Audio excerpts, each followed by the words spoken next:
For your edification, this is Lieutenant Rowe. He's in charge of our uniform division at this point in time. This is Commander Cole. He's in charge of our investigative bureau. This is our chief prosecutor, Randy Keller. This is Deputy Chief Schwober. He's in charge of our auxiliary services bureau. And I'm Jeff DeMuth. I'm the acting chief of police. Okay? In the early morning of November 8, 2015, while responding to a 911 call, a Shaker Heights resident and a residential alarm from the same home, Shaker Heights police officer Kevin Ishler shot Jimmy Jones inside the calling homeowner's garage. In furtherance of meeting the all-important goals and community expectations of transparency and accountability in the investigation of these critical incidents, the Shaker Heights Police Department and the Shaker Heights Chief Prosecutor are releasing to the media the audio and video of the body cameras worn by Kevin Ishler and the other responding officers, as we have received several media outlets that have requested these public records.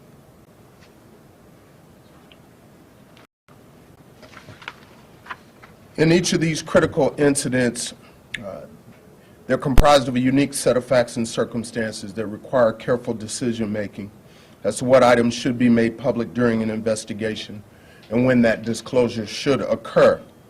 In this specific case, the police department and my office have determined after careful review that the release of the officer's body camera audio and video does not adversely impact or compromise the ongoing criminal and administrative investigations. The release of this audio and video, however, necessitates a request from the agency and from my office for some mutual consideration. First, significant portions of the videotape are quite graphic and should hopefully invoke some discretion in their replay. Second, the privacy of everyone, and in particular the two men most involved in this traumatic occurrence, should be respected. Third, there are vast amounts of information and evidence yet to be assessed. This fact requires us to presently maintain the confidentiality of that additional information and evidence in these ongoing criminal and administrative investigations due to the integrity of them. Thorough and comprehensive investigations of this nature are lengthy and time-consuming.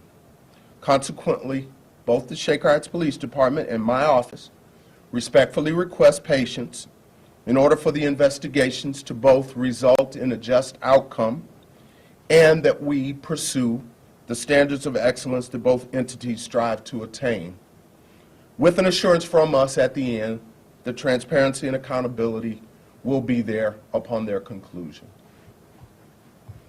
Yes, sir. Mr. Keller, Chief, can you describe the interaction between the officer and this individual at the moment that this happened? What was happening when this happened? Well, I'll give you the very short version because it's on the body cameras, but Officer Ishler approaches Mr. Jones. Mr. Jones is inside of the garage, and it all happens very rapidly after that. It's a very small space, according to the video, and things evolve very quickly. Did Mr. Jones have a weapon? Did he do anything in a provocative way toward the chief? I haven't reviewed any written reports at all. What I can tell you from seeing all of the body camera video is that he did have a screwdriver. Now, how, when it was used, if it was used as a weapon, I'm not going to comment on that at this point in time. Do you think that screwdriver was something that he used to gain entry into the garage, or something that he picked up in the garage? I quite candidly can't answer that at this point because I don't know what else is out there at this point. I haven't seen it. Can you tell us where Mr. Jones is and the nature of his injuries? This is the first we've heard his name. It wouldn't be appropriate for us to comment on the nature of his injuries. We believe he's still in the hospital. Can you tell us which hospital so we can check on his condition? I'd be a little concerned about doing that. What is the current status of Officer Ishler? He's on paid administrative leave. Okay. Can you spell his first and last name, please? Kevin, K-E-V-I-N, Ishler, I-S-H-L-E-R. How long has he been on? He has been on our department since April of 2006. The suspect, how many times was he shot, and was it by just one officer? We believe that only one officer utilized a weapon, and we believe that there was 3 shots. What part of his body? To the lower part of his body, the abdomen and leg. So he was shot 3 times, As far as I know, at this point in time, correct. and he did not have a gun? That's still under investigation now. Is Jimmy Jones known to the Shaker Heights Police? We will not comment on his criminal history. How old is he, Jimmy Jones? He's 51. 51. The fact that you guys were able, the police officers able to get there so quickly, was it due in part to the fact that this residence and this garage had been broken into multiple times and you were kind of on alert, or you wanted to try and catch this guy in the action this time? Well, I think the quick response is a normal part of the Shaker Heights Police Department's routine. I can honestly tell you that we certainly weren't just alerted to that residence. That's not true, but we have quick response to our priority 1 calls. As part Have of you your reached? pol- Go ahead. As part of your policy, was the shooting justified? That's still under investigation. And I'll ultimately make that determination at some point in the future. How do you not know whether he had a gun? I don't think that was my comment. I think that's all. There's a lot of evidence that was recovered at the scene. At this point in time, we're not ready to discuss the evidence that was recovered at the scene. And that's my only comment on the evidence that was Have you recovered. had a chance to talk with Officer Ishler about his reaction to his having a screwdriver, whether or not the Jimmy Jones lunged at him, or what precipitated the actual shooting? The fact that he had a weapon, or that he tried to use that weapon in order to attack the officer? Officer Ishler will have an opportunity to complete his supplemental report to the original incident report, and in that supplemental report will be his perceptions and actions at the scene. From what you can tell now, here it says rules of engagement. I know it's fleeing rules, but how many of these rules were either violated or followed, if any, in regards to this particular incident? It would be really premature for us to speculate on any of this because we are still in the preliminary phase of the investigation of this incident. And I think it's important that what we wanted to do, obviously the body cameras are new technology to law enforcement. They are by definition a public record. And we certainly could have taken the route of trying to say that there was some exception and we weren't going to give it to you. But we also wanted to do everything that we could at this juncture to provide you with whatever information you were entitled to. And that's why we're releasing the body camera video and audio.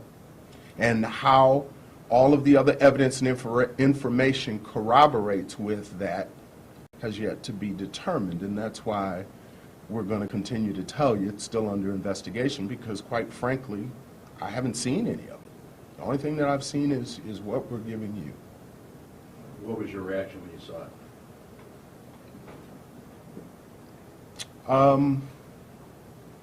There was an unfortunate set of circumstances. Show the difficulty of being in a small confined space in that kind of condition? Absolutely. It's dark, and it's just an unfortunate set of circumstances.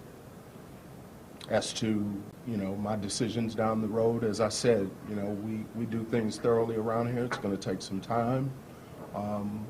We've taken all of the appropriate steps to insulate the respective investigations because, the administrative investigation has to be insulated from the criminal investigation.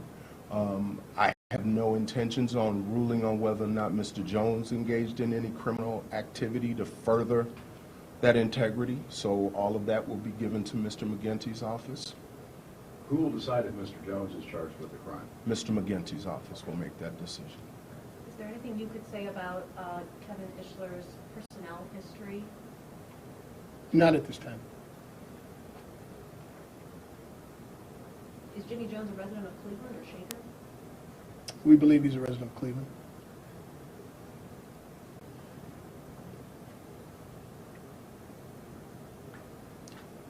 Okay, if there's, Have you seen a mugshot of Jimmy? Do you have a mugshot of Jimmy Jones? we do not. We don't. I don't believe that they have. No, we don't have one. If there's no other questions, Deputy Chief Schwarber has the body-worn camera copies, the 911 calls, and the public record of the incident I report. do have one additional question. Is there a photo of Officer Kevin Ishler available to us? I think we could provide that, yes. I appreciate it. Thank you. I don't know if I can get that to you right now. I mean, can we send it to you? Would that be Yeah, okay? can you email it to us? That'd be great. Yeah, that'd be How great. long is he on paid administrative leave? He's on paid administrative leave until the completion of the investigation. Thank you. Thank you.